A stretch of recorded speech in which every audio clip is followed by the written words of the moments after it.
I was a single mother. I had three children at the time, and my son was the oldest.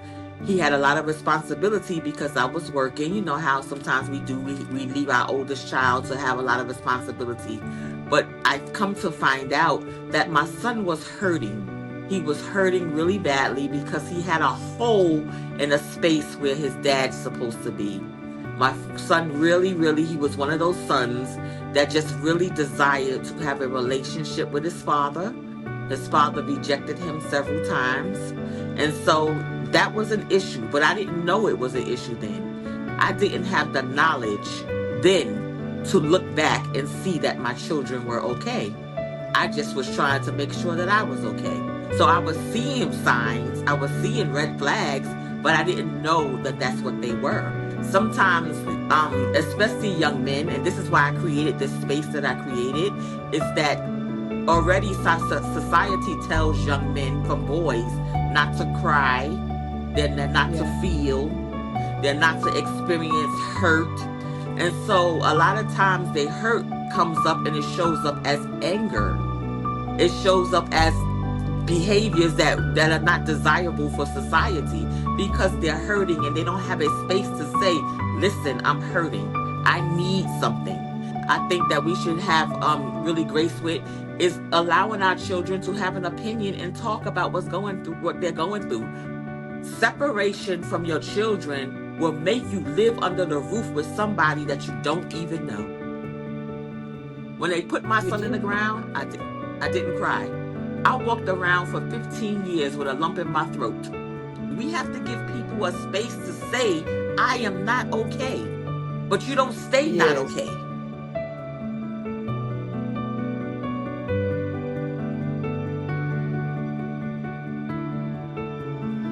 The common understanding is that the people who commit suicide have suffered from some mental illness, maybe depression, stress levels are high, and so on. But what you're telling me, and from your experience, is that it doesn't have to be a mental illness. Could be It just doesn't have some to be, it could trigger. be fear. It could be fear. Yeah, We just had a yeah. situation just now, and it's a whole lot of talk about it here in the United States that a young man, a blooming NFL player, getting young in high school, he took a car and he killed manslaughter. He took a car and hit someone, and the man died, 70 something years old. Yeah, So the Monday before his indictment or his arraignment to go to court, that Saturday he killed himself. And so there's a lot of talk about that. And so what yeah, I say is this: could it be he was afraid? Because going to yeah. jail, imagine you're a high school student, a football star, a good Mm. family, and now all of a sudden you're being charged with murder. You're looking at life in jail. Your family's is embarrassed. They got to come up with money for this thing. That's heavy. That's Yeah, heavy. it is And though heavy. we might not understand it and we might not take that choice, he decided to end his life. Yeah. Doesn't mean So, that he was mentally ill. no, no, he wasn't. So, according to you, a case like that, what could have been done to prevent it? I think in a case like that, someone should have checked on him and said, you have court tomorrow. I see you. I'm with you. If you happen to be found guilty, this is what we're going to do. Even though you'll be in jail, we'll support you. We'll make sure that you're okay. We'll put commissary or Mm, money on your books. Having a yeah. conversation about that because, when you just don't know, you just don't know. And sometimes people just get quiet and we don't mean to, but we just don't know what to say. Or sometimes we're just so angry, we just don't talk. And And silence is sometimes we deadly. and sometimes we are bashing the person. You are careless. That's why you killed the person, and we do not know that we are pushing that person to kill Exactly. themselves. Yeah, Exactly. that's very, very unfortunate. So, according Yeah. to your experience, which are the most common triggers of suicide? I think one of the most common triggers for suicide, again, to me, is shame, is guilt, and is fear. When I talk to people who have attempted a suicide or the family members whose loved one has died from suicide, when we go down the rabbit hole, you know, there is a lot of guilt. There's a lot of shame. And I think a Mm. lot of times we dance because to me, suicide is a symptom. There's a root to that. No one just wakes Exactly. up in the morning and says, I think I'm going to kill myself. No one does that. Exactly. you Yeah. know, there's Mm. something going on. There's a root to that. And I think that as advocates, as providers, as parents, as people, we need to realize that people have roots. And when Mm. people are talking about or presenting themselves, let's go to the root of what's going on. It might be a childhood issue. It might be a genetic issue. It might be what we call generational curses. It might be their Mm. peers. It could be a Yeah. whole lot of things that are going on. We just don't know. But so Yeah.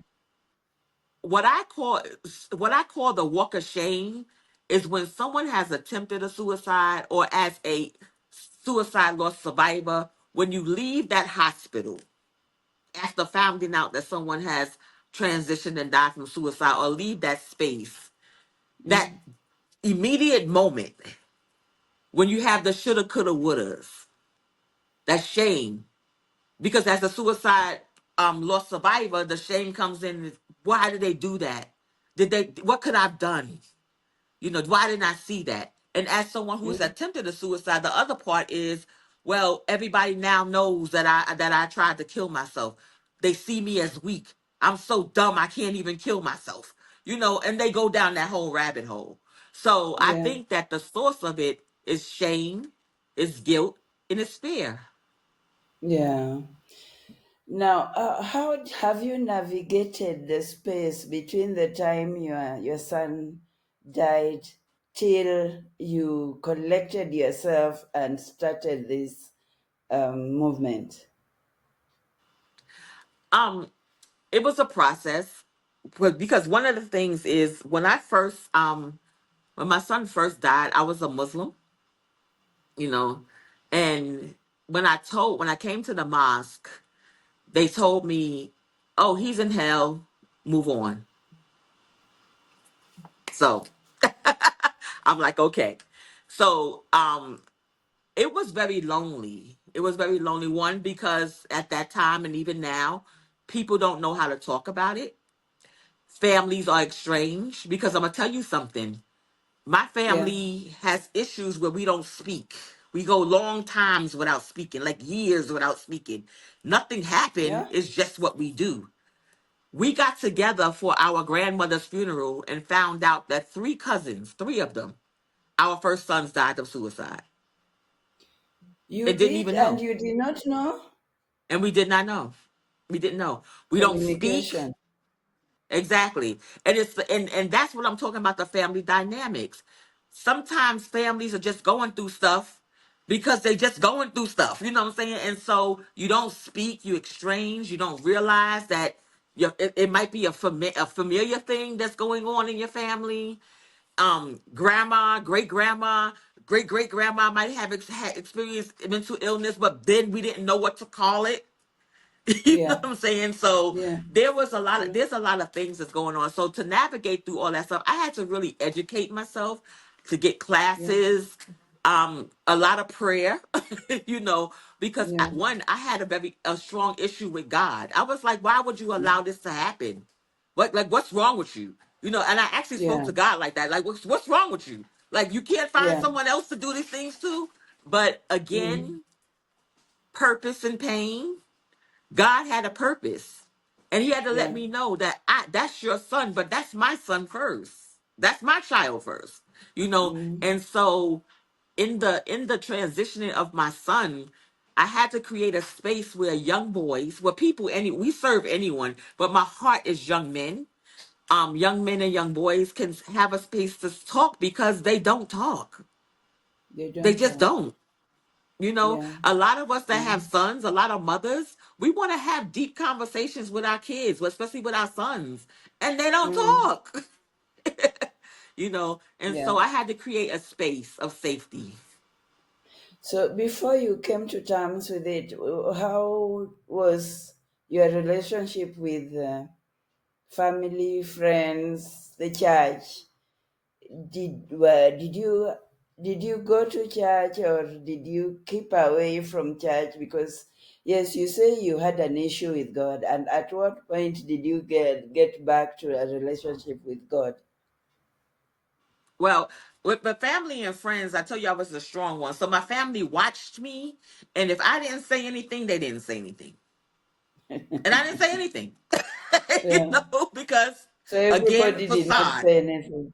So they Yeah. didn't say anything. Yeah. And so now I'm very vocal, and now they're beginning to talk. And when did I come back to God? I came back to God when I found myself in a space where I felt like I just couldn't function. I found myself Mm. in a space where life was just happening, that I was begging God to kill me. I asked God to Wow. kill me. I said, God, I don't Mhm. want to kill myself, but you must don't love me. So just kill me. Just kill me. you Wow. know, Gosh. thankfully, he did not Yeah. listen. Yeah. you know, but God had to really get me in a space where I felt like it was rock bottom, and begin to minister to me and show up for me, Mm. and let me know I got you. And then he Yeah. said something to me that was so good. He said, "You think Yeah. you're in rock bottom? But rock bottom got a basement, baby." And I said, "Okay." Okay. And I don't want to Yeah. see the basement, God. so, Mm. so Yeah. my relationship with God it has come to maturity. I'm actually a pastor now. Shocked, Yeah. a pastor, you know, Yeah. and yeah, and the streets are it's my pulpit. I speak Mm. to people in the street. We have to my husband and I pastor together. We minister and we pastor the J Holman House, because we have a responsibility to shepherd those that come through those doors that we serve. Yeah. Because Mm. guess what? But this might be another episode. The church owes people an apology.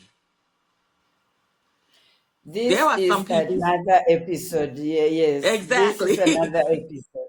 Yes. episode, because a It's lot of huge. people will never set foot in the church again because of what Yeah. happened in the church.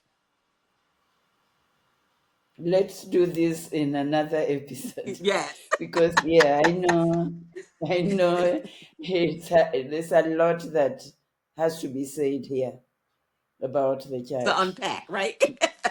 It is, yes, true. yes. Now, how do you feel right now?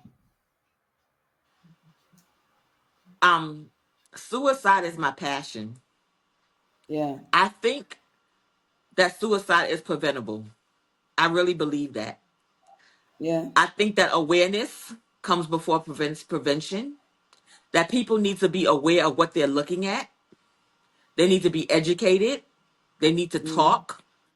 They need to have resources so that mm, they can be not in ignorance of what they're seeing and what they're experiencing. yeah, So I am an advocate for awareness. I'm a strong believer that awareness comes and then prevention mm, follows, yes, if that makes sense. yeah, yeah. It does. It does make sense. We need to create awareness. Yes. Yeah, and Yes. to have an open space where people are able to talk. We must Exactly. demystify suicide Exactly. and And and, just and mental remove wellness, just mental and wellness and remove mental disease. stigma. Yeah. Exactly. Right now, there is a Exactly. lot of stigma in that. And even when you talk about church, we will talk about church and even talk about how church treats the suicide survivors. hmm How Yeah. do they treat suicide survivors? there's some faith that cannot bury a suicide victim. No one wants to say that their family member died from suicide. No one wants to say No, that.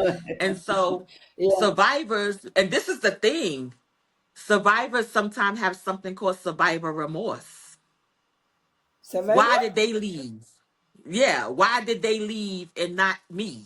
And so now they become Wow. suicidal, you know? Yeah, And so yeah, that becomes a whole big thing because, and yeah. also it's a culture thing. What does your culture Mm, say about suicide? mm. What is your culture saying about it? You know, Uh, um, it's a culture thing, right?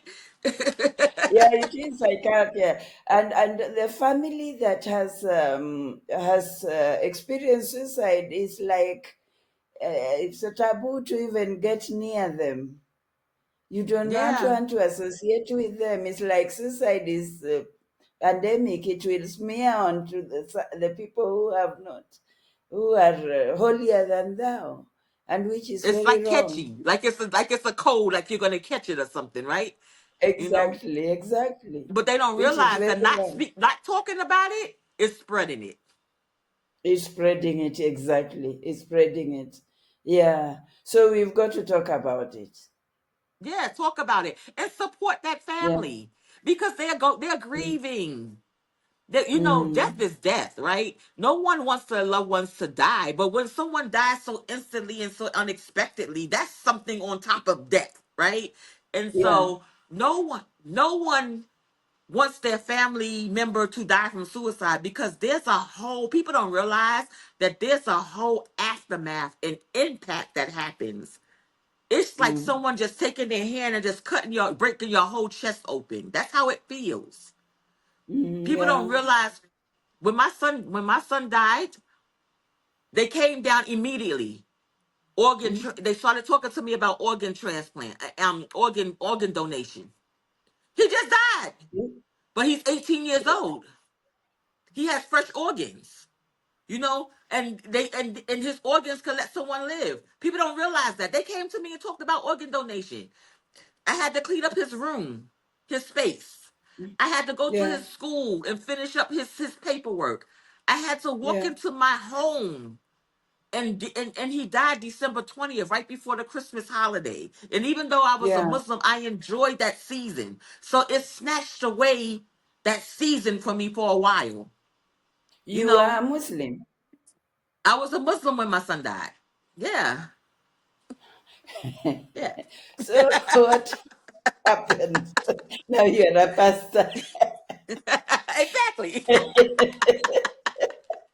Interesting. Exactly. The Holy Ghost. The Yeah. Holy Ghost. Yeah. so Mm. but um but yeah, so it was a whole aftermath, and a lot of people don't realize, that whole aftermath. If someone kills themselves in your home, they made my home a crime scene, and they held my son's Yeah. body to rule out Mm. homicide. If Yeah. someone if there's body fluids on the walls and on the floors, you have to have someone to come in there and clean that up. You can't do Mm. it yourself. Yeah. So there's a Yeah. whole aftermath that happens that people don't realize. You know what I'm saying? On top of the community stuff that goes on. So Yeah. I bring awareness to that too. Give families grace because they're experiencing some stuff that you didn't think about. Exactly. Exactly. And they need love, they need understanding, they need help, which many times Yeah, is not forthcoming. exactly. And it's Yeah, expensive. It's yeah, expensive because now you it have a is. funeral that you did not plan, right? Because it's different if they were sick. You know that they're going to transition. Sometimes insurance, if here in the United States, sometimes insurance will not pay if someone dies from suicide. Even Mm. if you've been paying for insurance. So now you have to figure out how you're going to bury your loved one. It's a lot. It's a lot. It is a lot. Now, at this particular point, did the father come into the scene? No. His father was in my his father did come to his funeral. And his father caused a scene at his funeral, and he caused a scene because I had moved on and I was in a relationship with my youngest son's father, and my youngest son's father helped raise Jermaine.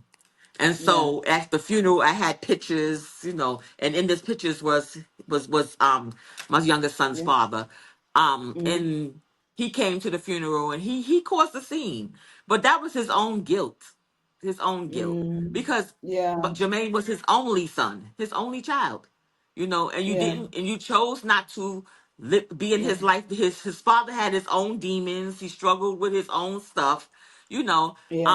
And I get it, I get it, but Mm. I tell women, well, first I speak to women first. We need to Mm. be more careful of who we have children with. And I know Yeah. I might lose my woman card for this, but it's okay. you know, and we have to really consider, why do we have children? Because for me, I had children, my first son at 17 years old, because I wanted someone to love me and I needed someone to uh, love. uh, That's why I yeah. had a child. You know what I'm saying? Another So, subject, another big exactly. subject for Another another subject, day. right? So, that whole decision making at 17 years old spiraled my life. I'm trying to Yeah. figure it out, Mm. you know? And then Yeah. fathers, it is so important that you be in your children's life. It's not about money. It's not about Yeah. money, because sometimes we get with Yeah. this child support thing and all this stuff. Children don't remember money, they remember time. Mm. Yeah. They Yeah. take the time, sit with your Mm. children, come to their games, talk to them, Mm. build relationships. It has nothing. I mean, money is good. We need money, yes, but children don't remember that. No. They remember that time, because think of this: you buy your child an expensive gift.